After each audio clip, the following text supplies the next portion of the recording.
everybody. Welcome back to another edition of Revisit. And again, it's been terrific to get caught up with the coaches and, just to talk about football again. We've all been through enough during all this pandemic. And here's a guy that's been through pandemics and tornadoes. And it's just, you talk about a guy whose career he's been tested, and Coach Crouch from Washington.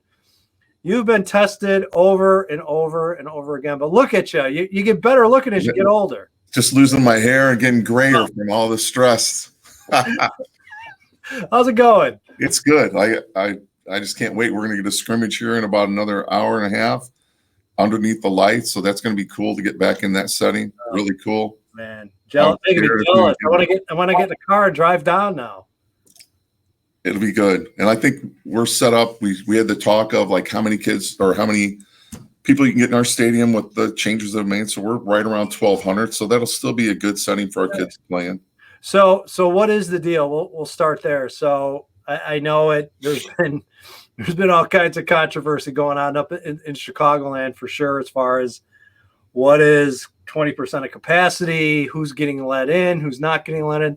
I mean, what's the policy going to be at Washington? So we'll be 20% of our capacity, which puts us right in that 1,200 number. They'll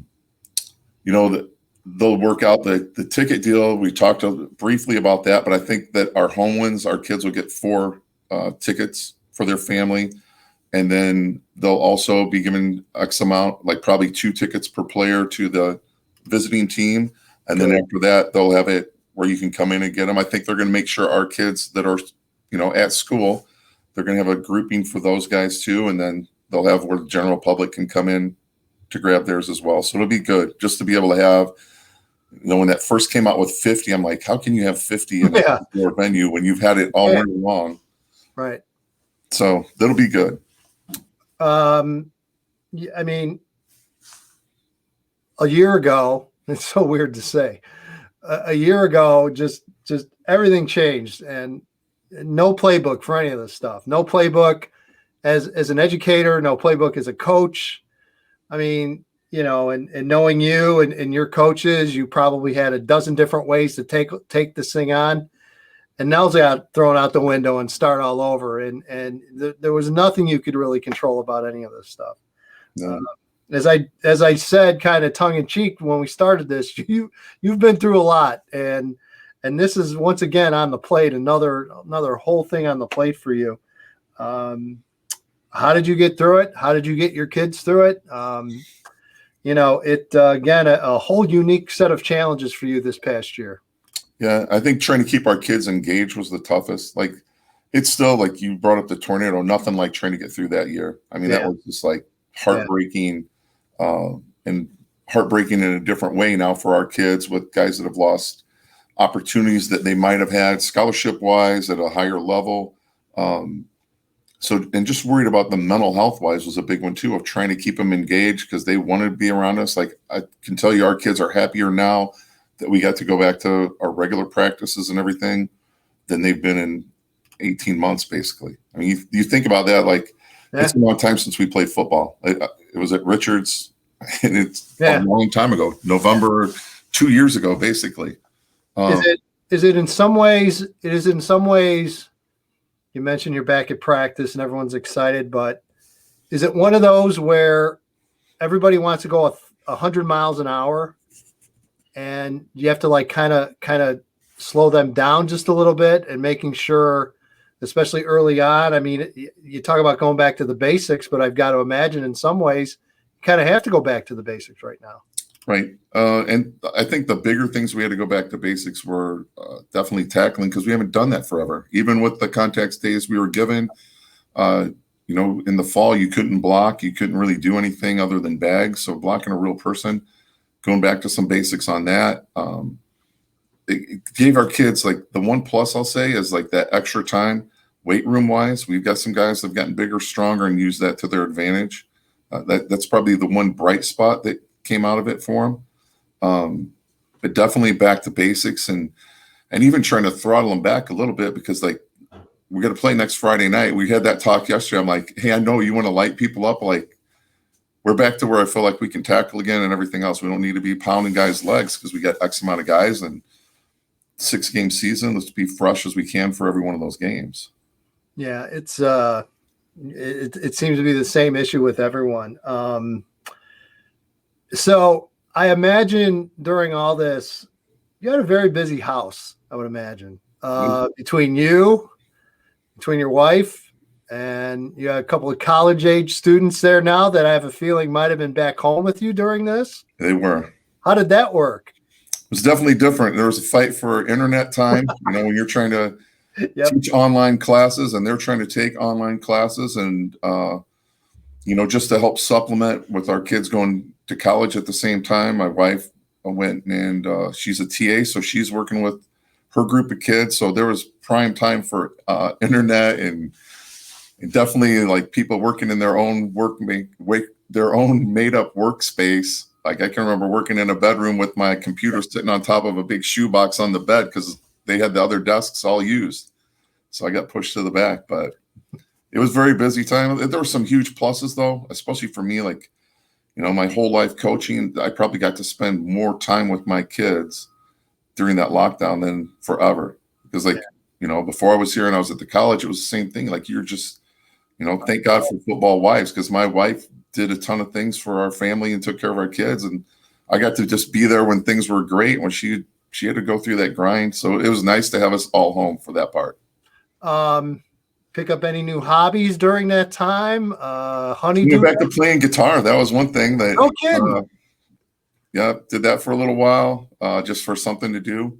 Read a lot, so that was a plus. Like my wife always wants to go on walks, and I'm like not that guy. That like I'd rather just go if I'm going to go work out and get on the treadmill or elliptical. I was happy to go for walks. Like she probably liked that the best of like when she wanted to go for a walk. I'm like, all right, I'm in. Let's go because I can't take it in the house anymore. Again, there are many things I admire about Washington and your conference and football in your area, but I cannot even fathom how strange Fridays in the fall were in Washington and in your area. Strange. I mean, it's a whole town experience, definitely. I mean, you have people along the fences besides filling up the stands. So it's really a great place to be. So, but how was that with no football on a Friday in the fall? Just had to be. That was rough. That was rough, I think, on everybody, townspeople, kids, our coaches. Yeah. I can remember last fall when we were supposed to, what would have been our first game. We went out to my D coordinator, Coach Stevens, and one of my other assistant coaches, his wife's our tech director. We got a projector, went out, had cooked out, and then just put up some of the old games up on their garage door and watched them that night, just to get that football fix. So that was kind of a cool experience. I would much rather have been on the sidelines with regular games, but we just found ways to make the best of what we could. So we're back finally. We're getting there. As you mentioned, we're a week away as we're recording this. Talk about your team this spring. What you got coming back? I know it seemed to me it looked like probably a bit of a younger team. Just fill us in. I think our experience is going to be in our linemen. We've got a few of those guys that are upperclassmen. We got Timmy Malinowski returns as a backer. He was an all-area kid for us. Brock Skaggs, who I think is a huge up-and-comer. Like for him, thank God we're playing this spring because, I mean, he has a goal to play at a big college. Like he has the frame and he's got the work ethic and the weight room. So he needs that film. So we got him back, and he was our second leading tackler as a sophomore. So now that he's just a bigger, stronger version of himself. We'll have to fill in like DBs. We only have one of our DBs back from it's when you really say it, it's 2 years ago now. It sounds crazy when you say it that way. Yeah. We have to replace at quarterback. We've got Nick Williams and Gus Lucas that are top two right there competing. And so Gus is a junior, but he's also like a Division I baseball guy. And then Nick's a senior, so he's been in our system for 4 years. And he's probably in the lead right now just because he has that 4 years of experience. And Gus, didn't play as a freshman. Came out and was like unbelievable his sophomore year. So, and he's just, anytime you're going to be a D1 athlete, period, like He's an athletic guy. He can compete. He's a big kid. Running backs, we probably are fairly talented, I think, at running backs, where we got 4 guys that are legit back there. We'll put Drew Lewis. He started for us as a sophomore as a corner and had a really good year as a sophomore. He'll play some at running back for us. And then Cale Lambert. And both those guys, like, we got to out of the hand timing age and went to simply faster, where it's as close as we're going to get laser wise. And those guys are both 4.53s. Like, they have 2 guys for us. Awesome. Like, we're usually plodding along with those 4.8 guys that read their keys and try to do things well. But I think those 2 will be okay. And Jack Lemus is right there with them. And then we have another kid, Thomas Borges. And like, Thomas is just undersized compared to the other guys, but all 4 of those guys can motor along. Receiver core, there's only 1 veteran guy back out of that, and that's Trace Bullard. That would have been a starter. So you're true. It is like a younger group for us. Our linebackers probably the most experienced group on the field as far as returning, because we got 2 of the 3 of those guys back. Like I was saying, 1 of the 4 DBs. So there'll be some growing pains maybe. We'll see how they go. And it's kind of tough now because you really didn't get like your summer prep. Yeah. To get out and play a lot of 7-on-7, do anything that way. So, that'll be a different deal, because like next Friday night, that's kind of a scary day. You're walking out and you don't know what you have. Yep. Yeah, best on best, whatever you have, it's go time. You're either ready or you're not. We got to get going. Yeah. In a strange way, though, can this maybe be in some ways the spring that we had always kind of hoped for? And we finally have 1 year of it where you get access to your kids in the spring. You get to get some work in. You got those younger guys that are going to get some varsity reps. And that certainly can't hurt your purposes in the fall of 2021, whenever that happens. No, I think that'll be a really big plus. Our thing that we're going to have to work out, I think, Tim, is how are we as coaches going to approach our summer? Yeah. Just because, like, I'm sure there's some guys that'll go gung-ho when they get to June, but, like, you can't do that. Like, no. There's no way your kids are going to they're just going to pay the price. Like, their bodies aren't. That's, kind of the way things have gone college-wise, where spring ball used to be like a war, and they whittled those numbers down to how many contact days you get. Yep. So I think for us, we'll probably put more of our stuff in July than usual, and just try to weight room and, like, let them get back to some other sports too. I think that the one thing out of spring that's been really good here is, like, just sharing athletes. Yeah, I was going to ask you about that. Yeah. It's been statewide at all levels and all sizes of schools. I mean, there's always, depending upon the school, there's always egos here and there. But because of this, everyone's been forced to get along and share athletes and cooperate. And everything I've seen, Coach, and I'm sure that's the case at Washington, it's worked in the benefit of the athlete. I would definitely say, like, our basketball kids, we just had to find a way to work it out to get their practices in so they'll be eligible to play. So we had to bring them at a different time and again, lower key than what you're going to do with them, because they're playing in season. They're in their basketball season. They just won the outright conference title undefeated. Cool. That's kind of our goal. We want our guys to be competitive and compete and successful. And now they're in their tournament. So, like, we've had to bring those guys in at like 11 o'clock because, like, we have the split schedule going right now at our school.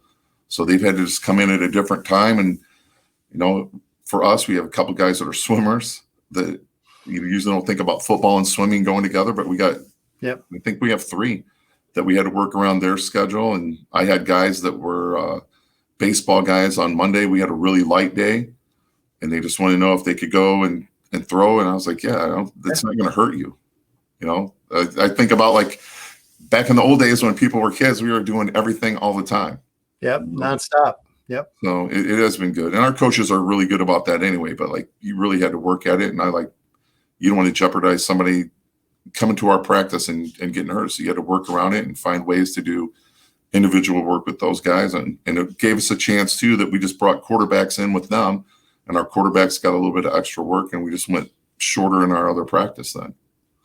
So. Could you see maybe a relook and maybe some changes when it comes to summer because of this, where, I can envision maybe this coming year. And again, there's a lot of talk back and forth, but from what I've heard, nothing's really been decided, where maybe June is just left alone and maybe let you guys start up with a limited amount of contact days in July, and then maybe allow you to come back and go a little earlier in August. I mean, I don't know, but one of the things I talked about with a few other coaches too is you mentioned just the recovery part of it. And, these kids have been through a ton, and let them have a month of a summer, right?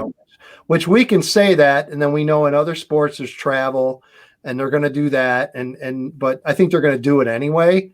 But at least from the high school side, I don't know, Coach, maybe we'll get some thoughts and some new ideas possibly. And I've just never understood anyway, we take that dead period before we start up, like you work, get guys in shape, get them ready to go. It would almost be better to back that up and start us a little bit later in July and then just have that continuity going through. Go into it. I wish they would even look at, not playing a game, but like if you could just do a jamboree type deal. Now you're preaching. Now you're preaching to the choir. Oh, like we've been preaching this for a long time. We're doing a JV game, right? And we're going to do it as a controlled scrimmage. Like we're not even going to worry about spots. Like we just want our kids to get better. Let you get a scrimmage against, I don't know, Peoria or Peoria Manual, or go get a scrimmage against a 1A or a 2A team. Okay. It's a live scrimmage. You can have both coaches on the field. I mean, I've seen those where they literally have stopped and coaching points and they go over plays right there on the field with kids. Right. And you talk about safety, you'd have a live scrimmage to go back and make corrections, especially the lower levels as well. I mean, let them get that scrimmage in and be able to make those corrections before they go live. So I'm with you. Safety standpoint, like we worry about the safety of football. Like you get so much more out of that, and having like you could quick whistle it. Like all you really need to see is that first couple seconds. Like you don't need to see if your guy's going to score. Really, that's going to come later. But like just like that freshman level, if you could go, I'll tell you what, if you could bring 3 teams together and run a 12-play script. And know you were going to run those, like you don't get any better if you're in a game and you're not very good to begin with, and you go 3 and out, you're not going to get better. If you can run 12 plays in a series and then let the next team just tap in, you could get a lot done, and it would be a safe teaching environment for kids. See, now you're going to send me down the rabbit hole. Next thing I'm going to be bringing up the Wednesday playoff game, and then we're going to go back and forth about the benefits of the Wednesday game, and we're just going to leave that where it is. That'll be for another podcast. We'll get into that. The schedule is as follows. At Limestone, week 1. God, I can't remember my writing. Hosting Dunlap in week 2. At Morton versus Pekin versus Canton. At Metamora. Ooh, that's a tasty schedule. That's a tasty week 6 game for sure. Well, and all those, like you look at those, like Dunlap's always a like super hard fought game both ways. Pekin is like Doug's done a really good job over at Pekin, and like I think all of our coaches do a really good job. It's just like I think people lose sight of like you can only do X amount, and you either have the horses or you don't. Like I don't care how great you are X and O, and you've got to have those bodies, and like you can make your bodies better, but everybody's doing the same thing. You know? Yep. We've been blessed. We've had some good talent and good coaches. We have kids that have bought in since the second year I was here about weight room and off season and how important it is. So I think it'll be a good schedule, especially when I was worried that we were just going to be like sorry seniors. I know. Yeah. Well, and it cracks me up. You got people fighting about tickets and everything else. And I'm just thinking, you know what? At least there's games. At least they're playing. Well, just God, let's just be grateful. Let's just be happy. I mean, everybody wants everything back to normal right away, but look at what these kids and everyone's been through. It's like, you know what? Let's kind of walk before we can crawl. But again, rabbit hole. So we're gonna go down that again. But hey, great to see you. Good to see you as well. Yeah, coming out and seeing you in the summer. Maybe one of these days again, we'll get to do that sometime. And again, just keep doing what you're doing, stay healthy, and have fun this spring. And who knows, maybe we'll get back to normal sooner than later. I hope so anyway. Hopefully so. Great to talk to you as always. Good you too, buddy. And said good luck to everybody this year.